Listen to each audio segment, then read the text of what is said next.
Bom dia, eu vou falar um pouco da biografia de Hercília Nogueira Cobra.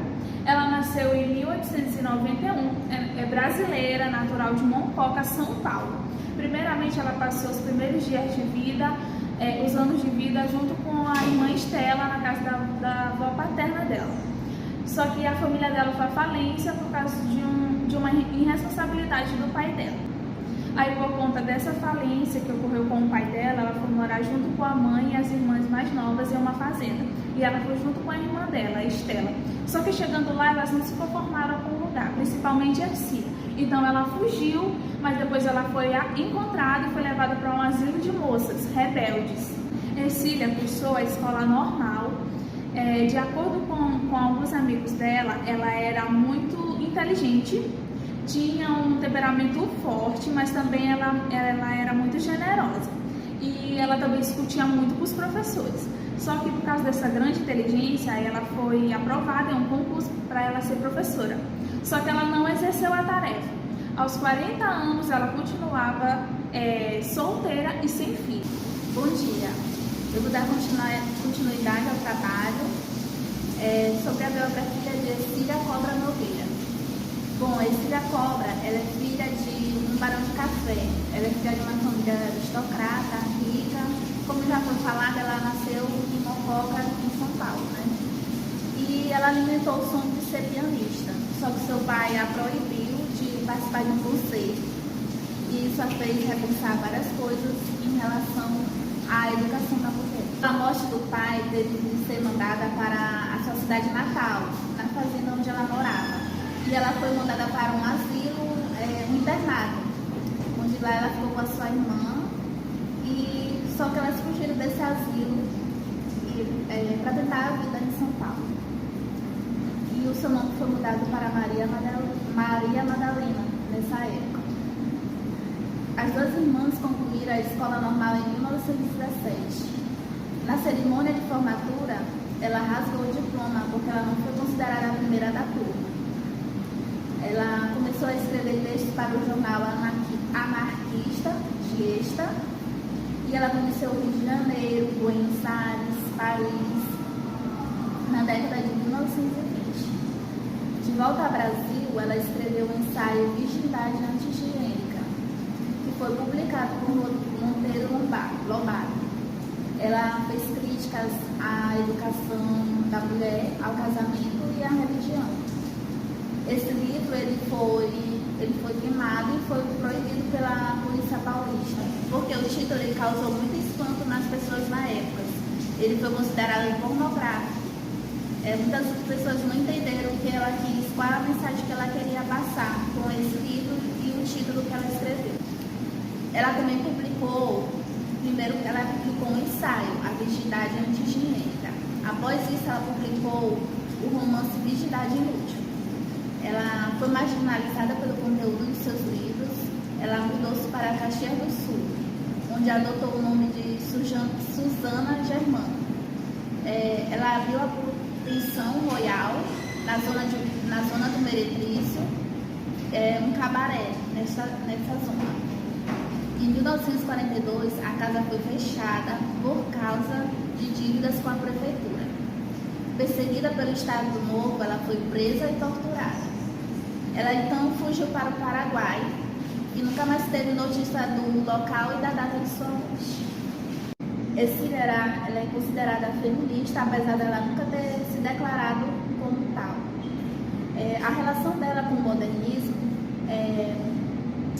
ela é uma modernista, não apenas pelo exotismo do seu estilo literário desabusado, objetivo e direto, mas exatamente pela sua proposta de uma revolução dos costumes no sentido da modernização psicológica e cultural do país, característica própria daquele movimento, e que ela faz respeitante a questão sexual e a situação da mulher em sua época. Os temas que ela aborda a respeito da escravidão doméstica e sexual da mulher. Ela tem um parentesco com o modernista Oswaldo de Andrade, né? Por coincidência.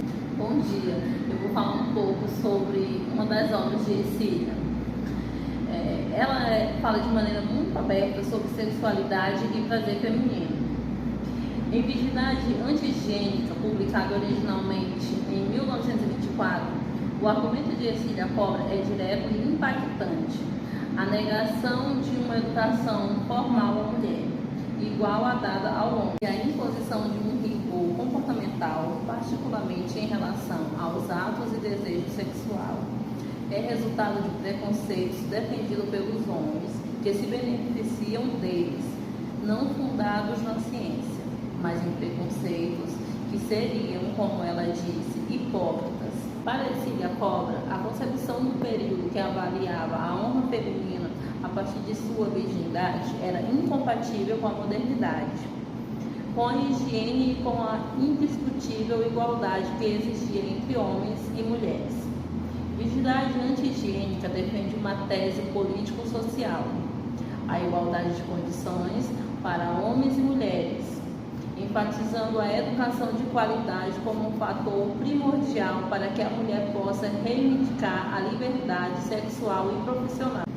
Um ensaio que teve como diferencial 3 características: a linguagem radicalmente coloquial, um discurso virulento em defesa dos direitos da mulher, um título surpreendente, Virgindade Anti-Higiênica, preconceitos e convenções hipócritas, que causou impacto tanto para a sociedade quanto para muitos escritores que punhavam a elite intelectual de então, e reivindicações que detalhavam algumas especificidades até então não mencionadas tão claramente por outras escritoras, tais como a moral sexual igualitária para homens e a opção de relacionamento homossexual como parte de liberdade sexual.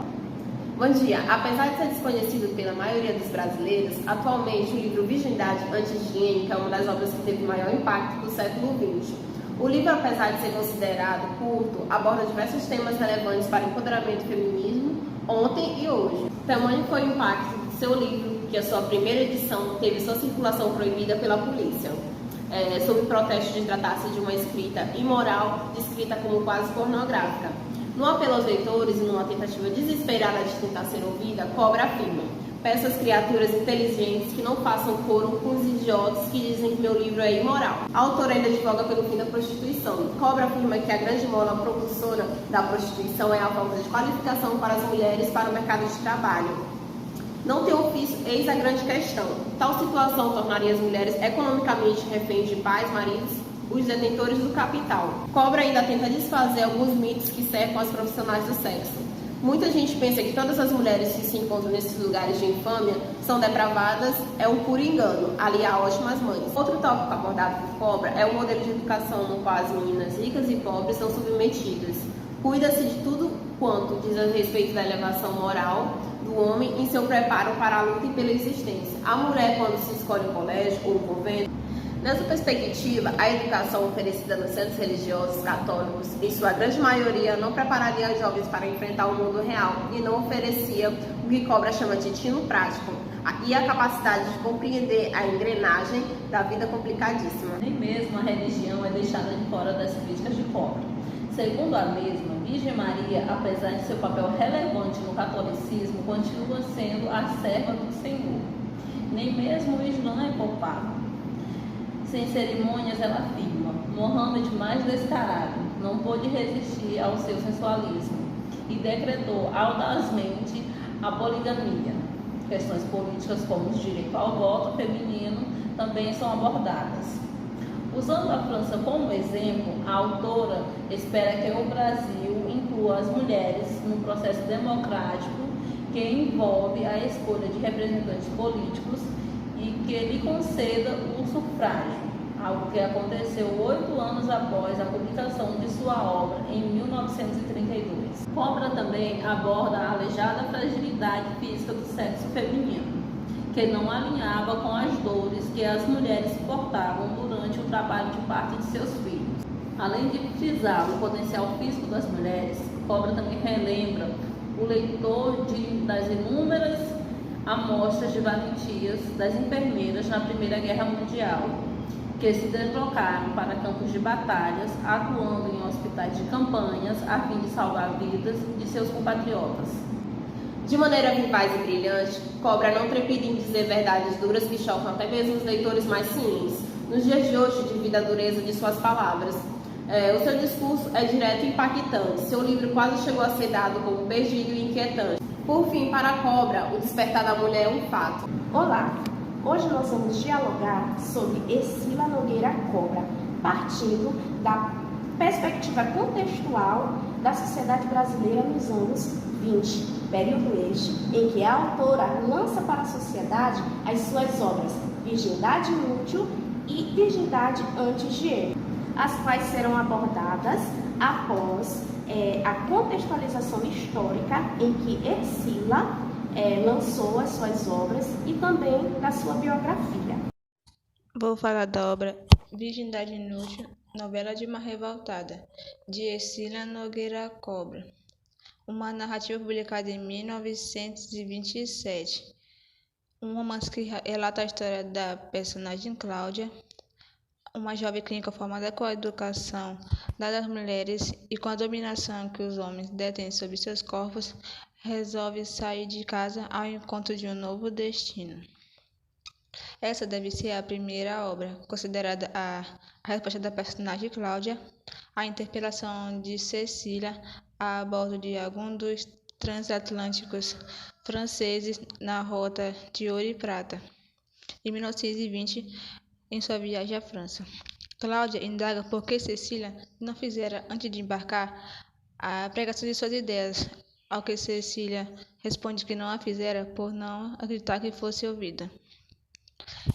Em novela dos anos 1920, a autora brasileira defende a liberdade e a autonomia das mulheres sobre seu corpo, sua sexualidade, ao direito à educação, originalíssima de sátira, a drama, a argumentação, a liberdade de expressar suas ideias, e etc.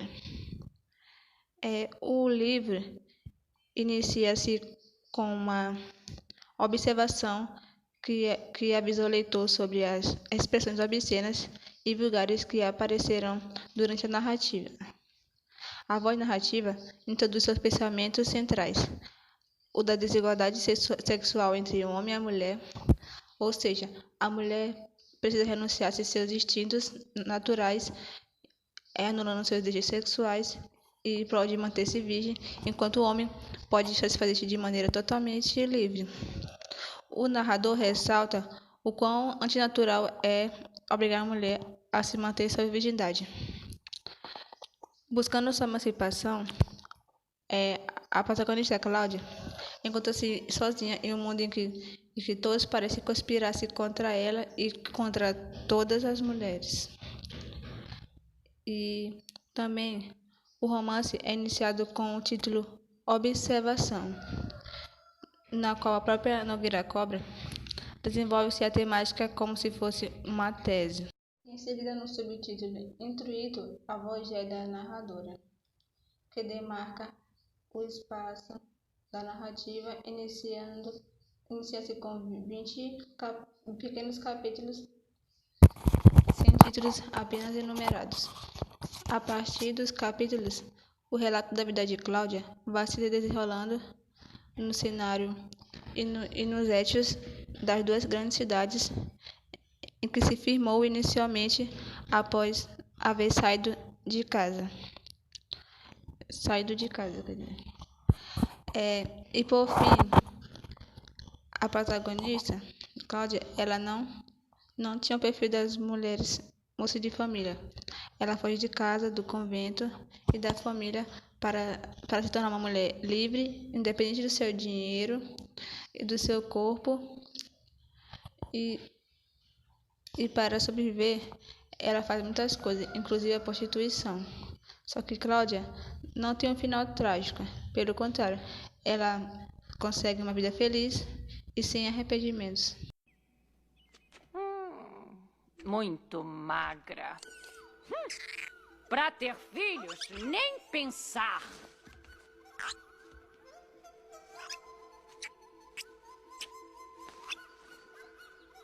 Recite os deveres da boa esposa. Então, Cumpra seus deveres calma e respeitosamente.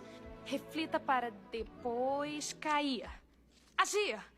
Isso trará a você honra e glória.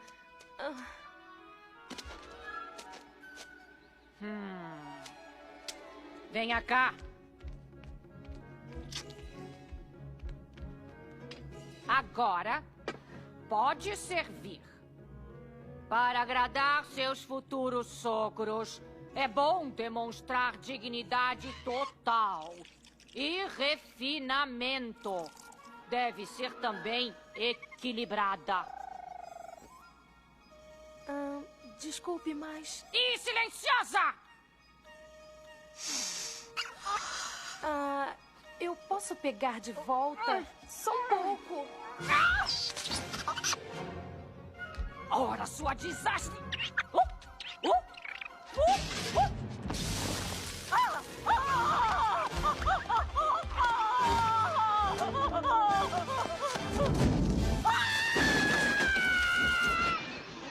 Acho que estamos indo bem, não?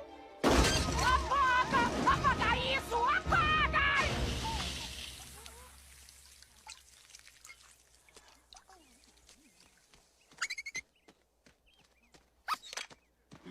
Essa criatura não é digna de proteção. É uma heroína! É uma mulher. Nunca será digna de nada. Escute aqui, seu pedante. Agora, já basta!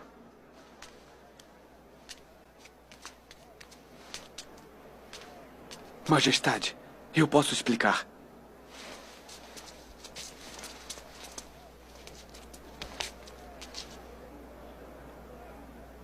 Já ouvi muito a seu respeito, Famulan. Roubou a armadura de seu pai, fugiu de casa, fingiu ser um soldado, enganou seu oficial comandante, desonrou nosso exército, destruiu meu palácio e salvou a vida de todos.